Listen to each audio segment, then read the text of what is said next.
শুভ জন্মদিন সৌনক। গোটা গোটা অক্ষরে লেখা হাতের লেখাটা চিনতে ভুল হলো না সৌনকের। বড় চেনা যে এই হাতের লেখাটা, কিছুতেই ভুল হতে পারে না তার।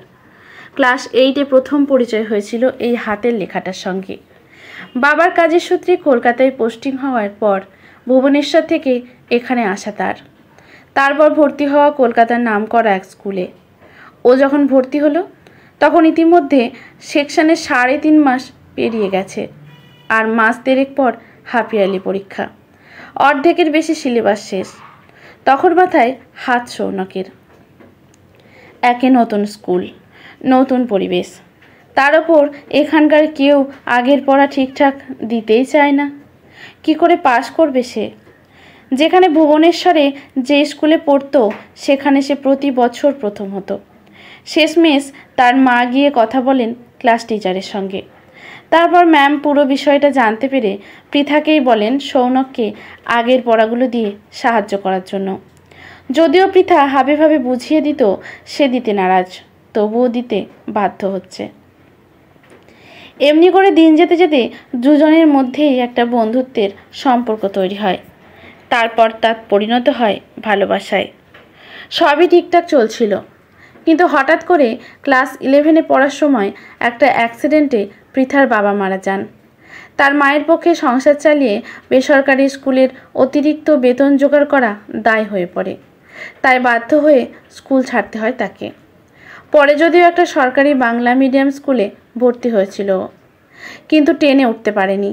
ইংরেজি মাধ্যমে এতগুলো বছর পড়ার পর এক ঝটকা সমস্ত বিষয় বাংলাতে পড়া তার পক্ষে সম্ভব হচ্ছিল না। তবুও বহু কষ্টে উচ্চ মাধ্যমিকটা দেওয়ার পর রেজাল্ট তেমন ভালো না হওয়ায় বাধ্য হয়ে পড়াশোনাটা ছেড়ে দেয় সে। তারপর বাড়িতে ছোট ছোট বাচ্চাদের আঁকা শিখিয়ে মাকে সাহায্য করতে থাকে, আর অপেক্ষা করতে থাকে সৌনকের নিজের পায়ে দাঁড়ানোর জন্য। বেশ ছিল তখনকার দিনগুলো। মনে পড়তে সৌনকের ঠোঁটের কোণে ফুটে উঠল এক ফালি হাসি। সারা সপ্তাহ কলেজ শেষে শনিবার বিকেলে দেখা করতো ওরা। পাড়ার কেষ্টদার দোকানে চা খেত সৌনক, আর তার পাশে বসা ফুচকা কাকুটার কাছ থেকে ফুচকা খেত পৃথা। পৃথা দিত চায়ের দাম, আর সৌনক ফুচকার। এমনি করে নানান ঘাত প্রতিঘাত, ভালো লাগা মন্দ লাগা, মিলন বিরহ, সুখ দুঃখ পেরিয়ে একদিন ওদের 4 হাত এক হয়। বেশ কাটছিল তাদের সংসার। পৃথা প্রথম দিন থেকে পাকা গৃহিণীর মতো সংসারের হালখানা ধরেছিল। হয়তো বাবা মারা যাওয়ার পর অভাবের সংসারে কিভাবে চালাতে হয় বেশ ভালো করে শিখে গিয়েছিল সে তার মায়ের কাছ থেকেই। বেশি অপচয় পছন্দ করতো না সে। শপিংয়ে গেলে বেছে বেছে কম দামের জিনিসগুলোই কিনত।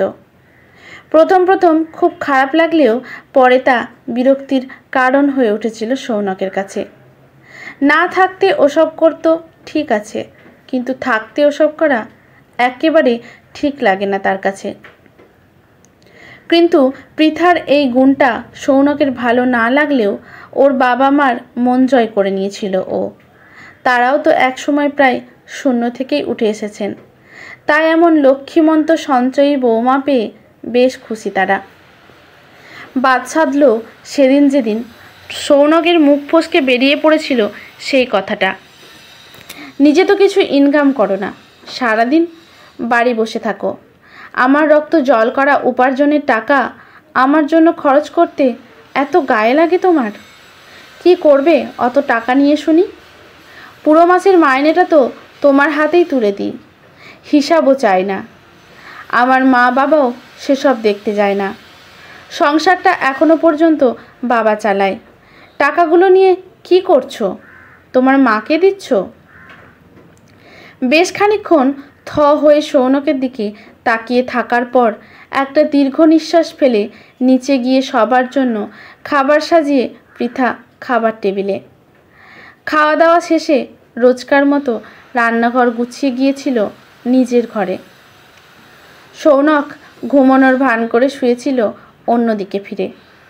তখন তার মধ্যে রাগ কাজ করছিল। ভাবছিল বিয়ের পর প্রথম জন্মদিন আমার ওর সঙ্গে, কোনো উৎফুল্লতা নেই ওর মধ্যে। গত বছর পর্যন্ত মা বাপির সঙ্গে রেস্টুরেন্টে গিয়েছি ডিনার করতে, আর ও কী করলো? বাড়িতে বিরিয়ানি আর পায়েস বানালো। কি ক্ষতি হতো বাইরে খেতে গেলে? খরচের ভয়ে বাইরে যাওয়াটা এড়িয়ে গেল। এই তো সেদিন অফিস কলিগ মৃগাঙ্গদার জন্মদিন গেল।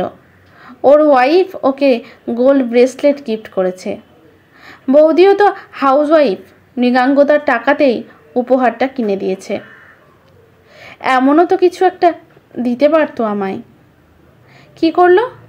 একটা সাদা পাঞ্জাবিতে কটা কলকা এঁকে দিয়েছে। গিফটের কি ছিরি! ভাবতে ভাবতে কখন যে চোখ দুটো বুজে এসেছিল টেরই পায়নি সে। ঘুম ভেঙে ঘড়ির দিকে তাকিয়ে দেখলো 9টা বাজে।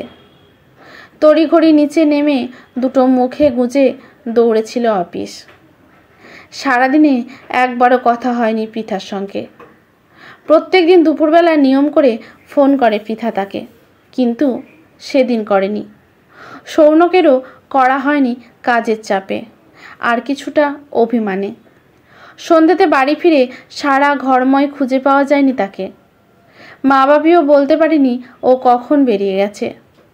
তারপর হতাশ হয়ে নিজের ঘরে গিয়ে দেখতে পায় বিছানার ওপর পড়ে আছে একটা হিসাবের ডায়েরি আর একটা ব্যাংকের পাসবুক। নিজের ভুলটা বুঝতে পেরে ফোন করে সৌনক, বলে তাকে ফেরার কথা, কিন্তু সে নারাজ হয়। এক পর্যায়ে সৌনকের ইগোটাও বেড়ে যায়। ভাবে থাক ও ওর আত্মসম্মান নিয়ে, কিসের এত জেদ ওর। আজ প্রায় 3 বছর অতিক্রান্ত। কালের নিয়মে পৃথা অনেকটা ঝাপসা হয়ে গেছে সৌনকের হৃদয় থেকে। এখন তার হৃদয়ে বাস করে তারই অফিস কলিগ সিঞ্জিনি। যেমন স্মার্ট তেমন ওপেন মাইন্ডেড, একেবারে সৌনকের মনের মতো। এটাও সিঞ্জিনির সঙ্গে প্রথম জন্মদিন পালন সৌনকের। সৌনকের তো নিজেরই মনে ছিল না তার জন্মদিনটার কথা। পৃথা চলে যাওয়ার পর গত 2 বছরের জন্মদিনটা ইচ্ছা করে ভুলে যেতে চেয়েছিল সে। তার সত্ত্বেও বারে বারে তার মনের কোঠরে উকি দিয়ে আজ তার জীবনটা দুর্বিষহ করে তুলেছিল। কিন্তু সপ্তাহখানেক আগে সিঞ্জিনি জন্মদিনটা মনে করিয়ে দেওয়ায় বেশ উৎসাহিত সৌনক। হ্যাঁ, মনে পড়েছে পৃথার কথা, তবে দুঃখ পাওয়ার জন্য নয়, সিঞ্জিনির সঙ্গে তাকে তুলনা করার জন্য। আজকের এই সারপ্রাইজ গিফটের জন্য অধীর আগ্রহে অপেক্ষা করছিল সে। যতবার জিজ্ঞাসা করেছে তাকে ততবার ঘুরিয়েছে সে, কথার ফাঁদে ফেলে বোকা বানিয়েছে।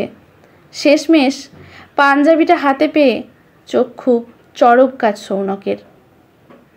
পাঞ্জাবিটা হাতে নিয়ে দাঁড়িয়ে থাকতে দেখে সিঞ্জিনি বলে উঠল, কি হলো সৌনক, পাঞ্জাবিটা তোমার পছন্দ হয়নি?